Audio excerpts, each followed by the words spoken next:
Seja bem-vindo ao canal Histórias de Terror. Já passamos de 1000 inscritos e convidamos a você que não se inscreveu se inscreva para alcançarmos nossa meta de 5000 inscritos. Não esqueçam de deixar o seu like. Vamos às histórias? Tudo bem, isso me deixou extremamente assustada. Trabalhei em uma casa de repouso privada pequena onde muitos pacientes estavam hospedados por longos períodos de tempo. Inocentemente concordei em trabalhar no turno da noite por 2 semanas logo após me formar na escola, para cobrir a enfermeira da noite que estava doente. O local tinha luzes antigas nos corredores que precisavam ser ligadas com um clipe de papel inserido na ranhura do interruptor, o que era realmente seguro. Havia um em cada extremidade do corredor principal, e eu carregava o clipe de papel em meu porta-chaves. Então, em uma noite por volta das 23 horas, fui fazer o relatório e conferir os suprimentos. Desliguei as luzes e a única iluminação vinha da lâmpada da minha mesa e do estranho sinal de saída que iluminava de vermelho todas as paredes. Eu estava no carrinho de medicamentos colocando os remédios quando senti uma brisa, mesmo sendo inverno e nenhuma janela estava aberta. Ouvi um som na parede e pensei que era o residente do quarto 3 que às vezes ficava quieto à noite, já que seu quarto ficava a cerca de 2 metros do carrinho de medicamentos. Sendo a enfermeira corajosa que sou, decidi verificar se ele não estava tentando sair da cama. Fui ao seu quarto e notei que ele estava profundamente dormindo. Depois de verificar todas as camas e confirmar que todos estavam dormindo, incluindo a enfermeira assistente dobrando lençóis na sala de televisão, continuei com as tarefas de estocagem.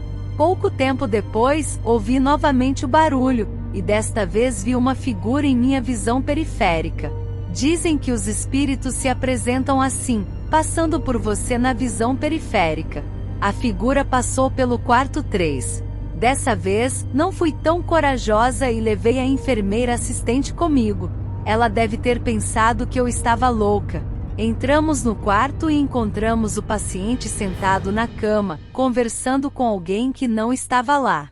Quando perguntei com quem ele estava falando, ele disse que era com um homem sentado na cadeira no canto. Mas naturalmente não havia ninguém lá. A enfermeira assistente e eu deitamos novamente e saímos do quarto. Na manhã seguinte, relatei o incidente à enfermeira antes de ter a chance de dizer com quem o paciente estava conversando. Mas ela completou minha frase dizendo: o homem sentado na cadeira do canto direito. Foi assustador. Mais tarde, conversei com a enfermeira da noite habitual, que disse que isso acontecia o tempo todo quando depois, e descobri que mais de um paciente teve a mesma experiência. No entanto, nunca descobri o nome do misterioso homem no canto. De qualquer forma, logo chegou ao fim do meu turno no período noturno. Sou enfermeira de cuidados intensivos e tenho muitas histórias para contar. Desde lençóis sendo rasgados até mulheres idosas em cadeiras de balanço. Mas aquela que mais me assombra é a vez em que acho que realmente vi a morte. Era o ano de 1999 e estava escurecendo em uma ocupada UTI de 12 camas em Londres. Eu estava no comando e havia algumas pessoas trabalhando na estação de enfermagem, mas menos do que durante o dia. Notei um homem abrindo e entrando pelas portas duplas da unidade. O que era tão impressionante sobre ele eram suas roupas. Ele parecia ter saído diretamente de 1974 e caído em 1999. Estava usando calças boca de sino marrons, aqueles calçados plataforma que os homens usavam, uma camisa xadrez laranja, amarela e marrom com colete com padrões creme e marrom sobre a camisa. Era branco, com cabelos castanhos escuros, não tão anos 70. E aparentava ter cerca de 30 anos. Ele caminhou calmamente como se fizesse isso o tempo todo em direção a uma baia de pacientes. Reconhecendo que ele não era parente de algum paciente, eu disse olá e perguntei se podia ajudar. Ele me olhou diretamente e parecia querer dizer olá, mas continuou caminhando. Fiquei observando ele parar perto dos pés da cama dos pacientes e se virar para olhar para eles. Ele nem tocou as pessoas ou fez nada além de olhar para elas. De repente, esses doentes mas estáveis pacientes pioraram inesperadamente. A equipe correu para ajudá-los, mas agiram como se não tivessem visto ele. Ele se virou e com a mesma calma que entrou saiu.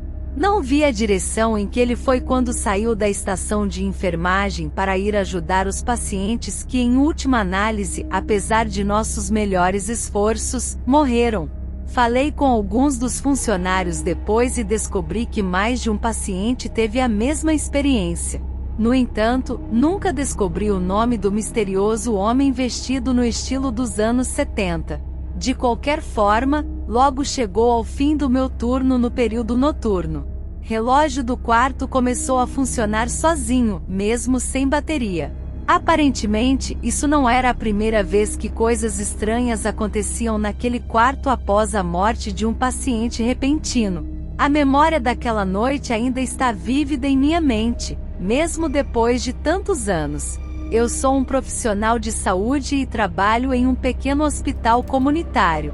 Em uma noite recente eu estava na unidade de terapia intensiva, uma área fechada com 9 camas e 2 portas que nos isolam do resto do hospital. De repente, ouvimos passos descendo pelo corredor, mas não havia ninguém na unidade conosco.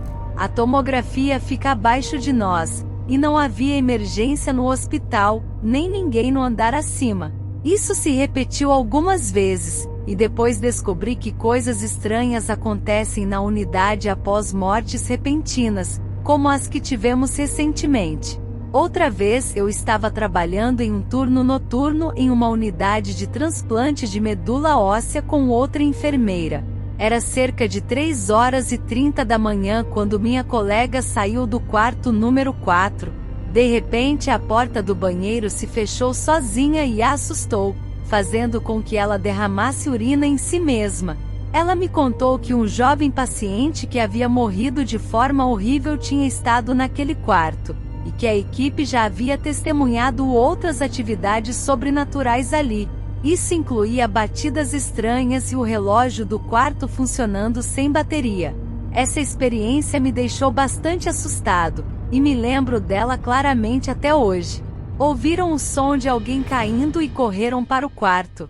Lá encontraram um homem no banheiro com o catéter arrancado e sangue por todos os lados. Tentaram reanimá-lo, mas ele morreu ali mesmo.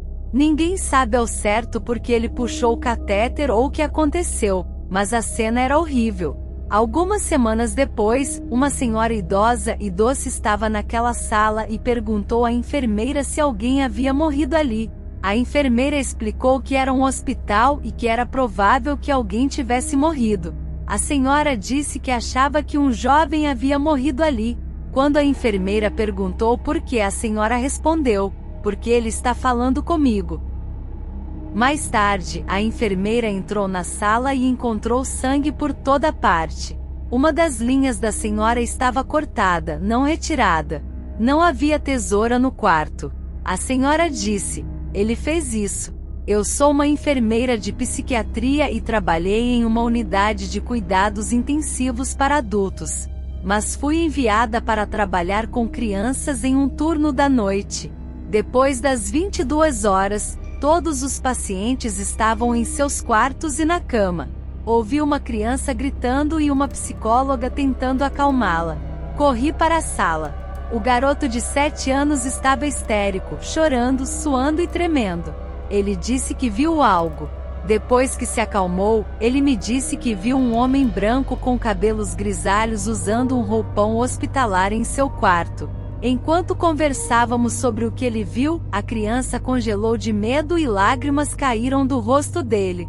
Ele disse: "Senhora, meu Deus, ele está logo atrás de você."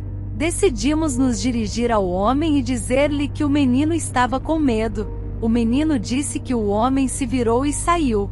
Depois disso, a única coisa que alguém na unidade ouviu foi o menino gritando no início de tudo. O resto estava em silêncio. Nem mesmo 3 minutos depois, um jovem de 17 anos no final do corredor começou a gritar: Corri para o quarto dele e o encontrei de pé na cama, tentando se afastar de um homem branco em roupão hospitalar.